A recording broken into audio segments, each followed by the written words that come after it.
Pikine, située à 12 km de Dakar, la capitale du Sénégal. C'est dans cette localité de la banlieue se trouve le siège de l'association des handicapés de Pikine-Est, dont l'objectif est de promouvoir des activités socio-économiques et de renforcement de capacités de ses membres qui constituent l'une des couches les plus vulnérables de la population.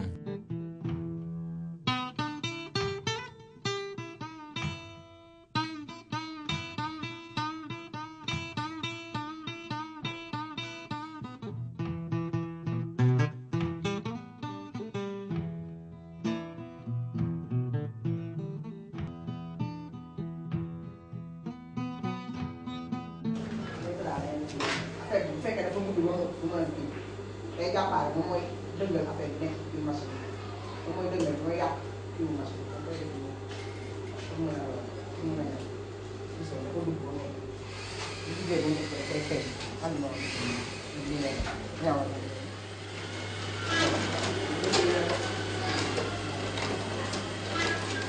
sama rôle ci centre bi mooy former xale yi nga xamante ne ni moom la AHP am maa leen di former couture crocheter broderie à la main en même temps di leen defaale coupe.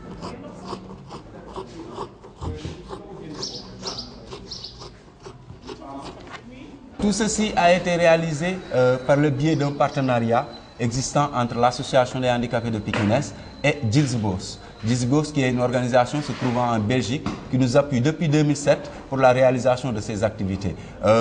Depuis 2007 à maintenant, on a pu acquérir en termes d'investissement des machines à coudre, 4 machines piqueuses et 4 machines à pédales.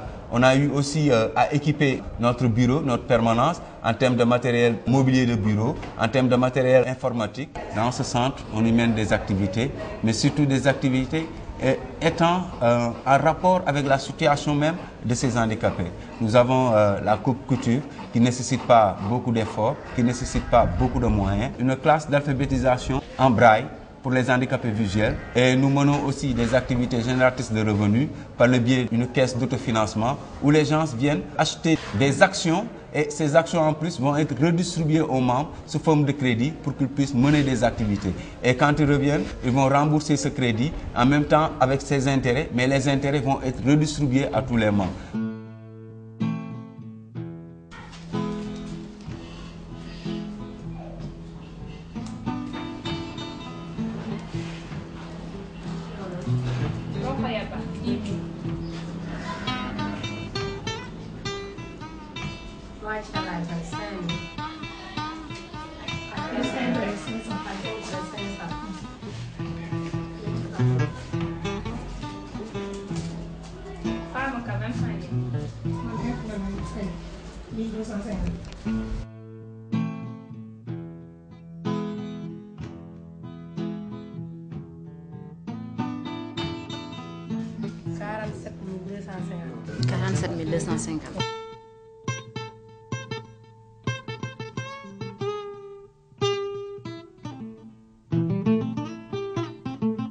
Intervida autofinance la boo xam ne dañuy financer ñun handicapé yi en même temps dañuy jël ci banque bi di liggéey parce que man dina ma permettre may jënd ay cuuraay di ko jaay di jënd parfum di ko jaayaat moom macha allah am na solo trop parce que léegi nii toogatuma te bu yàgg ba dama doon toog defuma benn activité léegi nii maa ngi jaay bu baax a baax di jaay di jënd xam ni may calculer xam ni may jaayee lépp macha allah.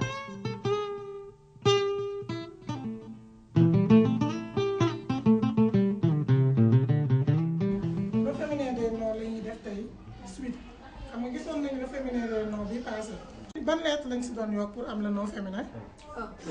tey am na benn texte bu ñuy jël pour ñu xool. kon mën nga ñu lire texte bi. waaw. Ricky. Le chien. Du. Directeur. A. Mordu. Le. Vendeur. De. Canard.